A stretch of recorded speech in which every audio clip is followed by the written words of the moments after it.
ছাত্ৰ-ছাত্ৰীৰ নামভৰ্তিৰ নামত ঢিং মহাবিদ্যালয়ত মুকলি বেহা টকায়ক এডমিশ্যন ল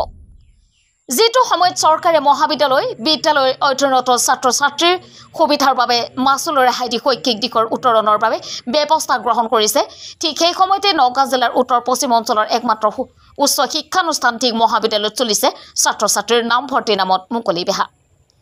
এক গুৰুতৰ অভিযোগ উত্থাপন কৰিছে স্বয়ং মহাবিদ্যালয়খনত নামভৰ্তি কৰিব অহা একাংশ ছাত্ৰই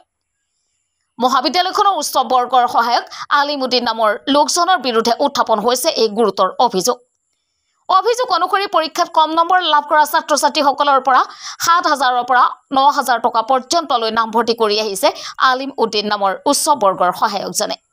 আলিমুদ্দিন নামৰ লোকজনে টকা লোৱাতে ক্ষান্ত থকা নাই এই বিষয়ে ছাত্ৰ-ছাত্ৰীয়ে কিবা সুধিব বিচাৰিলে ওলোটাই দুৰ্ব্যৱহাৰ কৰাৰো অন্য এক অভিযোগ উত্থাপন কৰিছে ভুক্তভোগী দুই ছাত্ৰই ছাত্ৰ-ছাত্ৰীৰ পৰা নামভৰ্তিৰ নামত ধন সংগ্ৰহ কৰা এজন দুৰ্নীতিপৰায়ণ ঢিং মহাবিদ্যালয়ৰ কৰ্মচাৰীৰ বিৰুদ্ধে মহাবিদ্যালয় কৰ্তৃপক্ষৰ লগতে শিক্ষা বিভাগে কি ব্যৱস্থা গ্ৰহণ কৰে সেয়া হ'ব লক্ষণীয় news desk report UNB news Alimuddin ছাৰে কৈছে যে বেছি ভালকে কথা ক'বা নহ'লে যে ভেজাল লগাই দিম আৰু কৈছে মোক মানে চৰিয়া বুলি মুতাই পেলাম এনেকৈ কথা কৈছে আৰু মানে বহুত বেয়া ব্যৱহাৰ কৰিছে কাৰণ ছাৰৰ মানে যেহেতু ছাৰ তেওঁ এনেকুৱা ব্যৱহাৰ কৰিব নালাগিছিলে আমাৰ ষ্টুডেণ্টৰ লগত বহুত বেয়াকৈ ব্যৱহাৰ কৰিছে আৰু কৈছে যে বেলি ভালকৈ কথা ক'বা নহ'লে কথা বুলি ভেজাল লগাই দিব মোক বোলে ভিতৰত পেলাই দিব প্ৰব্লেম ক্ৰিয়েট কৰিব মোৰ কথা বোলে এনেকৈ কৈছে আৰু এতিয়া মানে অলপ ভয় খাই আছিলে অলপ কিবা নকৰে এতিয়া মানে ভয়ত আছোঁ এতিয়া আপুনি কি পাৰে অলপ এতিয়া মানে আমি গম পাইছোঁ যে আমাৰ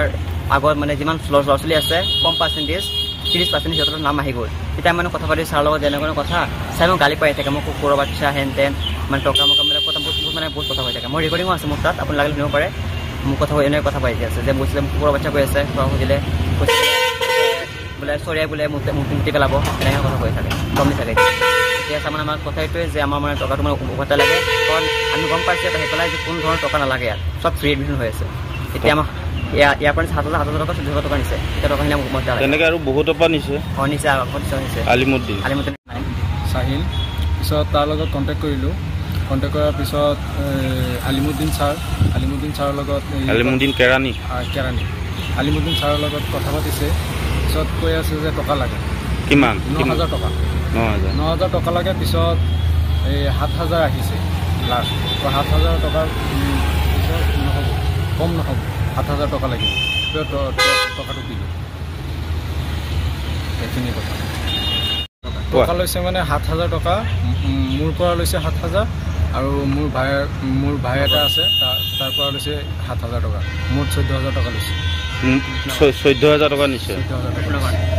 কিহৰ কাৰণে নিছে ১৪,০০০ মেৰিট লিষ্টত নাম অনাই দিব এডমিশ্যন দিব কোনে লৈছে আলিমুদ্দিন ছাৰ তাৰপিছত আৰু কি কয় পিছত